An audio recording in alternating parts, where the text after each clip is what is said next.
সরকার বিরোধী মত দমনে তৎকালীন প্রধানমন্ত্রী শেখ হাসিনার নির্দেশে ঘটেছে একের পর এক গুমের ঘটনা। সেনা কর্মকর্তাদের দিয়ে সেই আদেশ বাস্তবায়ন করতেন তারই নিকটাত্মীয় এবং নিরাপত্তা উপদেষ্টা তারিক আহমেদ সিদ্দিক।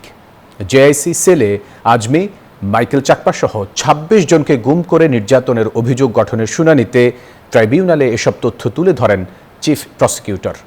এই মামলার পরবর্তী শুনানির জন্য ৯ ডিসেম্বর নির্ধারণ করেছে ট্রাইব্যুনাল ১।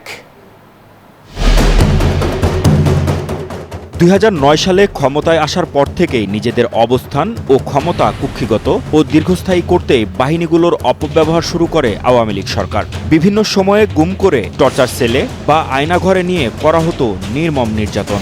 এনকাউন্টারের নামে করা হতো হত্যা।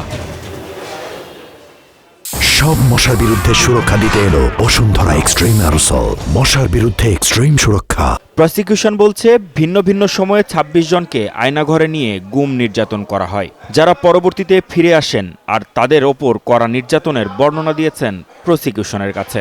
গুমের এ মামলার শুনানিতে এদিনও আদালতে উপস্থিত ছিলেন ভুক্তভোগীদের কয়েকজন।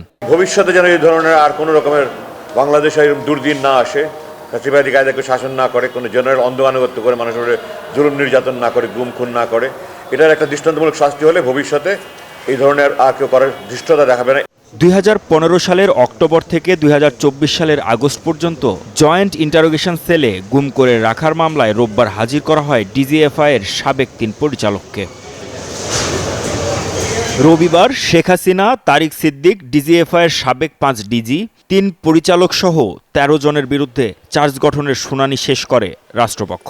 তাদের বিরুদ্ধে যথেষ্ট অপরাধ প্রমাণে তথ্য ও সাক্ষ্য প্রমাণ আছে বলে জানায় প্রসিকিউশন। চিফ প্রসিকিউটর বলেন, শেখ হাসিনার সরাসরি নির্দেশে গুমের ঘটনাগুলোর সমন্বয় করতেন তার নিরাপত্তা উপদেষ্টা তারিক আহমেদ সিদ্দিক।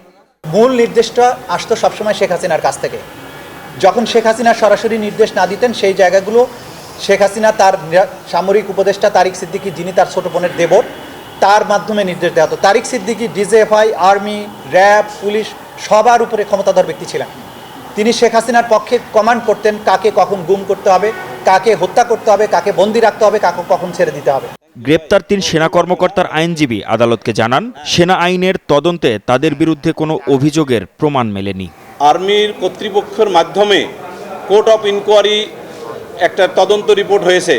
এই ৩ জন আসামি যাদের জন্য আমরা ডিসচার্জ পিটিশন দাখিল করেছি, তারা নির্দোষ প্রমাণিত হয়েছে।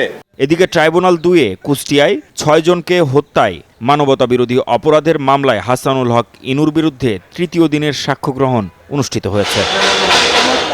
মাহমুদ হাসান, নিউজ 24, ঢাকা।